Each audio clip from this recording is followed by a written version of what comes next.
अस्सलाम वालेकुम। आज मैं आपको भिंडी पकाने का तरीका बताने लगी हूँ।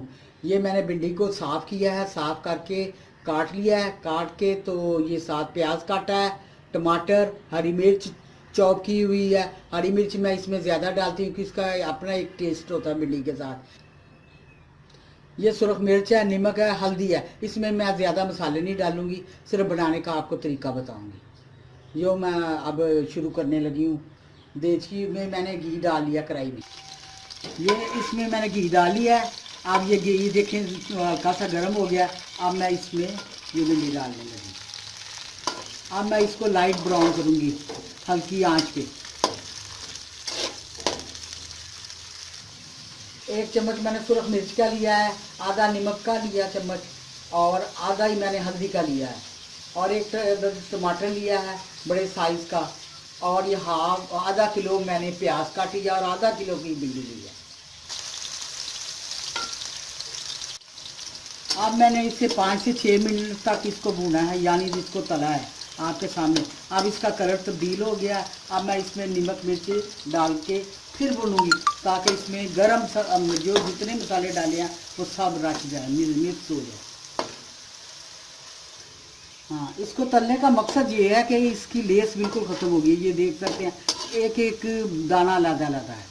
अब मैं इसमें टमाटर और हरी मिर्च डालने लगी, और अब मैं साथ प्याज भी डाल दूँगी।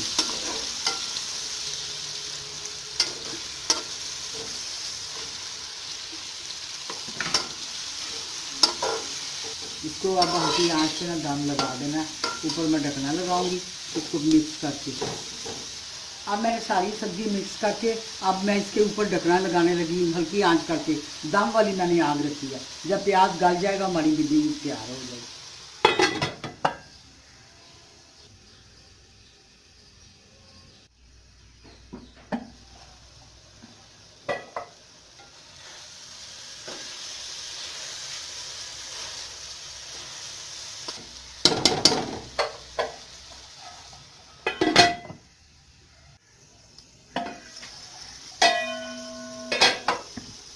मैं इसको वक्फे वक्फे से हिलाती रही हूँ ताकि जल ना जाए।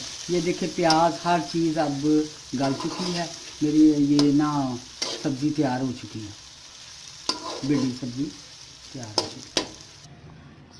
अब ये भिंडी सालन मेरा तैयार हो गया है। उम्मीद है कि आपको ये भिंडी पसंद आएगी। ना तो टूटी है, बिल्कुल साबुत है। इसका टेस्ट बड़ा मज़ेदार है। सबसे बड़ी बात ये है तलने से ना इसकी लेस वगैरह भी ख़त्म हो गई है। अब मैं फिर आइंदा एक नई रेसिपी के साथ आपकी खिदमत में हाज़िर होंगी। उस वक्त के लिए इजाज़त दें। अल्लाह हाफिज़।